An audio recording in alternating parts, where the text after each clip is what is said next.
Olá pessoal, como vai? Pai Renato de Ogum, sou dirigente espiritual da Casa de Umbanda, Templo de Umbanda, Caboclo Ogum Megê e Pai Joaquim de Aruanda. Estamos aqui dirigindo com a Umbanda, é o segundo vídeo. Agradeço todo mundo quem compartilhou, inscreveu. A gente tem a TV Aruanda aí, que vocês vão receber novos vídeos também. Peço que todo mundo se inscreva. Se gostou, dá um like. Se não gostou também, pode ir lá colocar um dislike, que é aquele joinha assim, né? Então, hoje o nosso vídeo, ele é basicamente, gente, voltado para uma sugestão que o pessoal veio falar de Exu Mirim. O que é o Exu Mirim? O Exu Mirim nada mais que é mais um guia, né, de esquerda que trabalha em pró-evolução também dele, quanto do médium, e para auxiliar e orientar o próprio consulente ou assistido, aquela pessoa no qual está à frente dele, né? O Exu Mirim, imaginamos que nós temos a linha de Herê. O Exu Mirim seria o Herê da esquerda, só para fazer um comparativo, tá? Para vocês entenderem. O Exu Mirim, ele também trabalha também em caminhos e mistérios, trabalha com desvendando também, né? Um pouquinho aí em relação à demanda. O Exu Mirim, ele tem um poder muito grande e muita gente não sabe. Eu não posso falar se algumas casas cultuam ele, exatamente porque eu não estou nas casas. Eu posso falar da minha, né? A minha casa, ela é cultuada o Exu Mirim, tá? Mas eu não posso falar da casa dos demais. Tem gente que não cultua, tá? É só pra falar, gente, se vocês verem um balanço do carro é normal. Estamos em São Paulo, as ruas são esburacadas realmente, cheias de ondulações, e se faz necessário com que o carro balance eu também. Então vamos lá, voltamos ao Exu Mirim. O Exu Mirim em si, gente, ele trabalha no mistério, ele trabalha muito também na demanda, na quebra de demanda. Tem coisas que só o Exu Mirim consegue fazer, que ele vai muito mais além, né? Voltamos a falar, imaginamos para que tenhamos a linha de Herê, né? Na linha da direita temos a linha de Caboclo, a linha de Preto Velho, de Herê, são as três linhas mais evoluídas da Umbanda, que a gente costuma dizer. Porém, as outras linhas também são evoluídas, né? Então, cada um tem a sua evolução, tem o seu axé, tem o seu trabalho. Isso não tem problema nenhum, né? Em relação aos demais, não é uma linha a mais nem a mesma, é uma linha de trabalho, tá? O Exu Mirim, ele descende das crianças. Não sei dizer se eu posso falar no sentido do polo negativo, porque o Exu Mirim, ele não é negativo, mas digamos que ele tenha essa vibração, tá? Tive que dar uma cortada aqui no vídeo porque o celular caiu, desculpem. Então, voltando ao assunto, o próprio Exu Mirim, ele tem essa vibração que é o Herê da esquerda, né? Ele trabalha como qualquer outro guia. Eu sinto muitas vezes que é muito pouco cultuado em algumas casas de Umbanda, mas no Templo de Ogum Megê e Pai Joaquim de Aruanda, ele é cultuado normal como outro guia, assim como os marinheiros, os Exus, as pombogiras, os pretos velhos, ele é cultuado. Muita coisa, o Exu Mirim, ele é faceiro, ele tem os seus mistérios, né? É uma linha muito misteriosa, porque é pouco explorada também. É válido lembrar que Exu Mirim não é orixá, ok? Exu Mirim é uma linha de trabalho, é um guia também de trabalho, tá? Eu gosto de trabalhar com os Exus Mirins exatamente quando a coisa tá pegando, quando tem demanda, quando um ambiente está super carregado. Então ele vem, descarrega, ele brinca, ele tem os seus mistérios, ele é faceiro também. E além do mais, e muitas vezes chamo os Exus de pai, às vezes de tio, né? Principalmente aquele Exu que é o Exu de comando da casa. Um outro assunto, eu só tô passando um overview, gente, pra gente poder explicar um pouco, mas aí eu vou fazer uma palestra depois. Voltamos a falar um pouco de Umbanda de raiz. O que é Umbanda de raiz, gente? É uma coisa muito simples. Como que aconteceu a Umbanda? A Umbanda em si, gente, ela é importante para o crescimento e em pró da evolução do médium e também do plano espiritual e daquele que está indo se consultar, tá? A Umbanda de raiz, ela é a Umbanda que é a primeira a ser enraizada no Brasil, né? Então, quando teve aquela época do navio negreiro, que transportavam praticamente 500 negros dentro de um navio, tudo exprimido, muitos deles chegavam no Brasil. É uma curiosidade, o Brasil praticamente foi migrado através desses navios negreiros, praticamente 500 mil escravos, né? Então, quando chegou aqui, aqueles babalorixá lá da África do Candomblé veio através de uma outra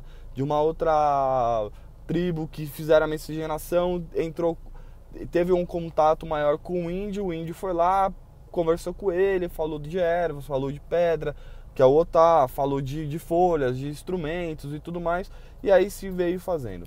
É importante que na época lá, quando os escravos chegaram no Brasil, isso a gente entra até em curiosidade de alguidar, de quartinha, de prato de louça, prato de barro, enfim. É importante que as negras escravas e os escravos, eles faziam esse rito às escondidas dos feitores, porque se eles soubessem que estava sendo feito, eles iam para praça, para chibatas, era exposto ao sol, ao ridículo, né? Porque o negro ele era comercializado, pior do que um animal, era sub-humano. Então o que eles faziam? Eles faziam as escondidas. Os negros, eles pegavam pratos de louças da Sinhá e para fazer as suas comidas, para oferendar aos orixás, que são as ofertas, né? E além do mais também, quando teve esses ritos, dentro da senzala onde tinha os ritos, eles começavam a esculpir os santos católicos hoje, que são secretizados, né? Na Umbanda e no católico, eles faziam para que o branco, perdão, ele não saísse mal naquela situação. Então era como se fosse um louvor católico. Então, por exemplo, Oxalá, vamos fazer Oxalá como Jesus Cristo. Vamos fazer Ogum como São Jorge, Nossa Senhora como Oxum, Iemanjá como Nossa Senhora dos Navegantes e assim por diante. Só que nisso eles consagravam essas esculturas de pau, né? Eles abriam um buraco embaixo, colocavam um otá, que é uma pedra sagrada, consagrava essa pedra com um determinado orixá. E isso também é uma outra curiosidade que a gente pode falar, que os escravos chamavam de Santo do Pauoco, que hoje até existe o Santo do Pauoco, né?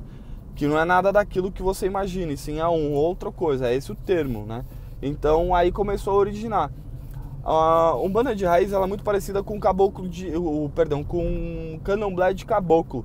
Só que o Candomblé de caboclo, ele tem os seus ritos, tem tudo mais, tem o corte, já a Umbanda de raiz não tem, pelo contrário, né? Ele é parecido no sentido de que a Umbanda raiz, gente, ela veio junto com o Candomblé de caboclo, porque o Candomblé, ele não cultua o catiço, a não ser Exu e Erê, né? Então a Umbanda, ela cultua o catiço. O que é um catiço? É um espírito de luz que viveu em terra e hoje ele está em pró-evolução para o bem, né? Então caboclo, preto velho, Erê, baiano, baiana, boiadeiros, assim por diante, ciganos e assim por diante, né? Senão a gente vai falar todas as linhas. Então, aconteceu essa miscigenação e depois enraizou. E simultaneamente, você não consegue hoje dar um decreto de quando isso aconteceu. Hoje nós temos a história de Zélio de Moraes. O que é o Zélio de Moraes? Ele incorporou o Caboclo Sete Encruzilhadas lá no Rio de Janeiro, né? Lá em outubro ou novembro, não me recordo. Mas, gente, a gente tem que entender que já existiu o Candomblé de Caboclo, já existia a Umbanda de raiz. Hoje a gente vai numa casa de Zélio de Moraes, que existe até hoje, se eu não me engano está na quarta geração, quarta ou quinta geração, e hoje o rito deles ainda é muito como era antes, né? Então a gente tem que entender isso também, que o rito ele muda. A Umbanda de raiz ele é totalmente diferente do que a gente vê aí pelo pessoal todo, né? Então a gente tem que entender isso. Você tem vários tipos de vertentes de Umbanda. Umbanda esotérica, Umbanda sagrada, Umbanda tradicional, Umbanda regional, Umbanda Molocô, Umbanda de raiz e assim por diante, né? É importante a gente entender que a gente tem que se conhecer a nossa religião e saber o que a gente está trabalhando, tá? Hoje está muito incisivo uma Umbanda, só que, gente, entenda, se você tem o dom, você é apto àquele dom, porque Deus te deu esse dom exatamente para isso. Só que não adianta você fazer um curso pela internet de sacerdócio ou alguma coisa, sendo que você precisa ter o dom para cuidar de pessoas, para administrar e ministrar, né? Lembrem sempre disso, gente, porque hoje o curso é legal saber de algumas coisas assim, mas a gente vê muita gente ensinando o sagrado umbandista. O que é o sagrado umbandista, gente? É a oferta, é o padê, é a consagração, é uma firmeza, algo do gênero, né? Isso é um dos né, sagrados umbandistas, mas a gente tem que entender isso, que nem tudo, gente, a gente precisa publicar na internet. Outro dia eu vi um vídeo de um cara falando, antigamente os mais velhos simplesmente falavam, não é hora de você saber. Como que você ia estudar? Mas não é hora de você saber, não está na sua hora. Ou às vezes você perguntava, o sacerdote ficava calado. Ok, concordo. Tem que ter estudo dentro do terreiro. Hoje eu vejo um vídeo de algumas pessoas, escuto algumas pessoas falando, eu não posso falar para um filho meu, não procure na internet de Umbanda. É claro que não. Se você tem um site de curso, a primeira coisa que ele vai colocar lá nos pais do burro, né? Tem muita gente hoje que é pai de Google, né? Qualquer coisa coloca lá no Google, acho que tá fazendo certo. Só que ele tem que ter o quê? Tem que ter as costas largas, ele tem que ter o aprimoramento, ele tem que fazer as suas obrigações. Não é simplesmente entrar lá hoje no Google, colocar lá como eu faço um padê, como eu faço uma oferta para Ogum, para Iemanjá, para Oxalá. Não é assim, gente. Você precisa estar apto àquela energia. É isso que eu tento passar para todo mundo. E é isso que eu vou passar para todo mundo. A espiritualidade me propôs isso, que no qual o ensinamento ele tem que ser sagrado. Hoje não existe uma faculdade. Você é médico, tá o quê? Imagina o pai Renato médico. Só que aí vai alguém com, sei lá, que tá a fim de estudar medicina, vai lá e quer fazer através da internet. Só que não é assim. Você precisa de um preparo. Hoje, para você estudar uma medicina, gente, é simplesmente 10 anos. Porque você tem os seus anos de estudo, fora a sua especialização, fora também a sua residência para você estar apto. E aí você tem que ter o quê, gente? O CRM. Nós somos médicos da alma. Nós precisamos cuidar de almas. Nós somos médicos. Os terreiros hoje eu vejo como um pronto-socorro para ajudar as pessoas quando elas necessitam. Sim, tem que ser dessa maneira.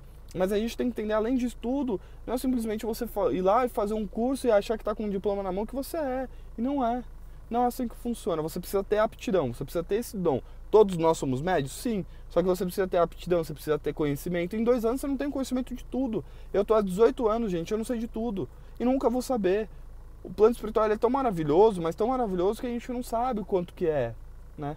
Então, eu quero deixar essa dica, gente, mais conscientização na espiritualidade que em relação à Umbanda. Sejam conscientes quando vocês vão for aplicar e estudar. Tem um filtro. Quer estudar, estude à vontade, mas sempre tem alguém para te supervisionar, para alguém te coordenar e te orientar além de tudo. Não é simplesmente eu vou fazer um triângulo com uma magia, um círculo em volta, ou vou fazer uma estrela, colocar...